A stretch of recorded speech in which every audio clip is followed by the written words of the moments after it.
बहू, तुमने सब्जी में अजवाइन क्यों डाल दिया? तुम जानती हो ना, मुझे इससे एलर्जी होती है। माफ कर दीजिए मम्मी जी, मुझे तो पता ही नहीं था। निधि, जल्दी से जाकर मम्मी के लिए पानी लेकर आओ। अरे नहीं नहीं जीजू, आंटी जी की एलर्जी पानी से नहीं बल्कि शहद से दूर हो जाएगी। 1 मिनट रुकिए। अंजलि दौड़ कर जाती है और शहद लेकर आती है। लेकिन तुम्हें इसके बारे में कैसे पता? बस ऐसे ही। आंटी जी ये लीजिए, जल्दी से 1 चम्मच शहद खा लीजिए। अब देखिए थोड़ी देर में आप ठीक हो जाएंगी। तुमने तो एक बार फिर से मम्मी जी की जान बचा ली अंजलि, वरना मैंने तो आज बहुत बड़ी गलती कर दी थी।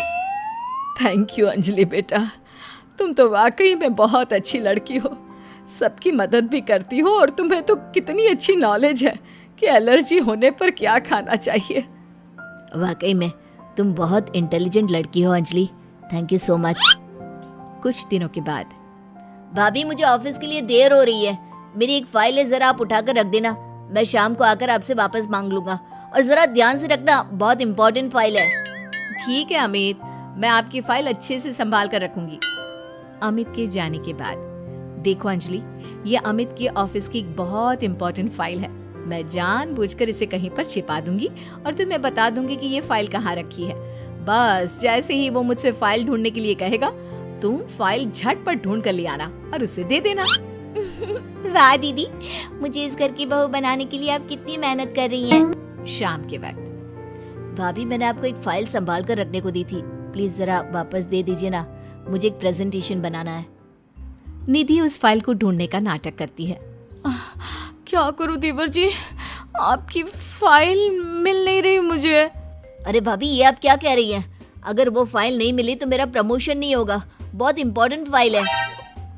अमित, ये रही तुम्हारी फाइल। दीदी ने ऐसी ही बैठक में छोड़ दी थी और वो काम करने वाली आती है ना, वो इसे उठाकर डस्टबिन में डालने वाली थी, लेकिन सुबह मैंने तुम्हारी बात सुन ली थी तो संभाल कर रख दिया। अंजलि, मैं कैसे तुम्हारा शुक्रिया अदा करूं? तुम जानती नहीं तुमने मेरे लिए आज क्या किया है। अगर ये फाइल खो जाती ना तो मेरा बहुत बड़ा नुकसान हो जाता। देवर जी, मैं तो आपसे पहले से कह रही थी, मेरी बहन अंजलि बहुत अच्छी है। वाकई में बहुत समझदार और इंटेलिजेंट लड़की हो तुम।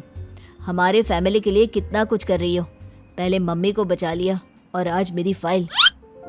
अगले दिन, मुझे लगता है कि अमित भी अंजलि को धीरे धीरे पसंद करने लगा है।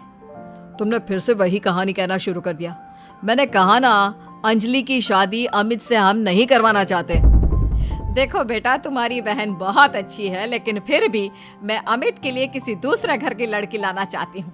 एक ही घर की 2 लड़कियां मुझे अपनी बहू बनाकर नहीं लानी। मम्मी जी, मेरी बहन ने आपके लिए इतना कुछ किया और फिर भी आप उसके साथ ऐसा कर रही हैं। तुम गलत समझ रही हो निधि, ये बात तो हम लोगों ने तुम्हें पहले ही कह दी थी।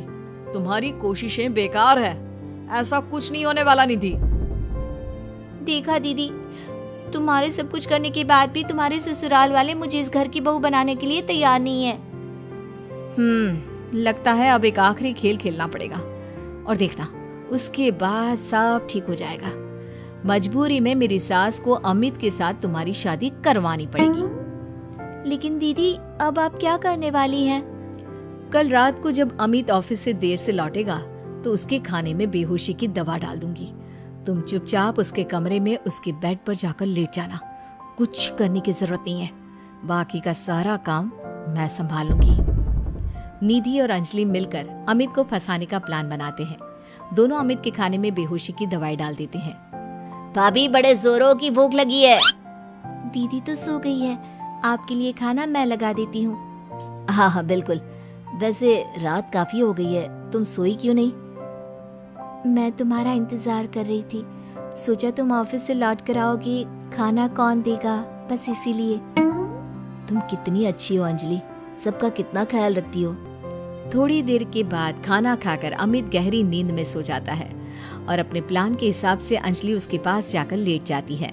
अगली सुबह, मम्मी जी ये देखिए, अमित मेरी बहन अंजलि से कितना प्यार करता है और कल रात को तो उन दोनों के बीच